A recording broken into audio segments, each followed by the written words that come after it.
When you saw that there is natural flow of water, then upstream and downstream is the same in the height?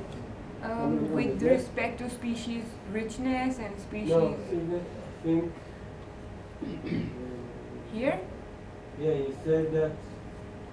Go a little bit before the introduction. No, it's the 3 sites. Yeah. Here. Yes.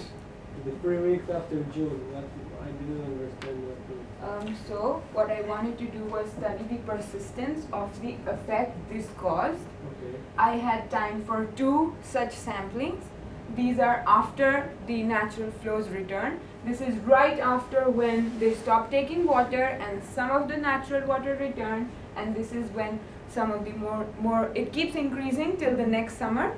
So this is the second point at which I sampled.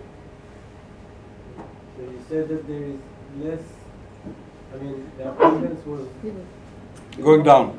Yes, went down. naturally, when, say for example, there's a bucket and you have 10 beads in it, you put all of them in a bigger bucket, so per unit area will decrease. Okay. Naturally, it does increase, and when I see, I should have put error bars here. I should have put error bars here.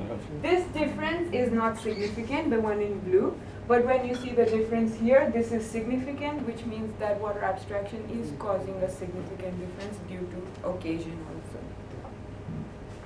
Yes, please. I have more of a technical question. How did you check the amount of individuals that you found, or how did you calculate the density?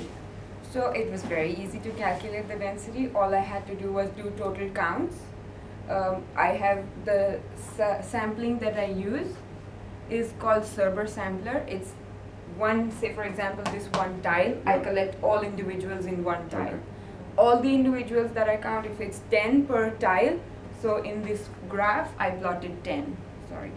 That's all that I had to do. It was very easy. Okay, so, well, she said that it's easy, but it's actually taking, as I told her, 15 minutes to take a sample, and then you analyze it in the lab, and you can all ask Nadine about it. You had a chance even to see that a little bit. You're working on each jar for several weeks at least, even more. So it's really very time consuming.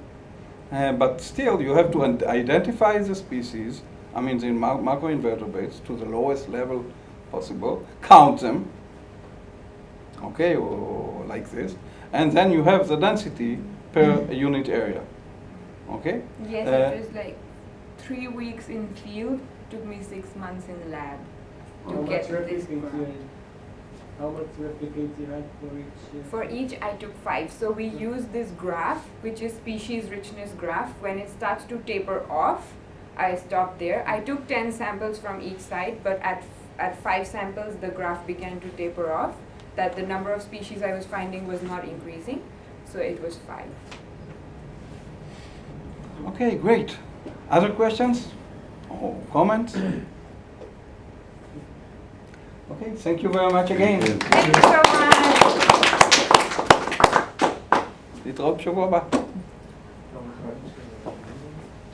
Thank you. Very nice.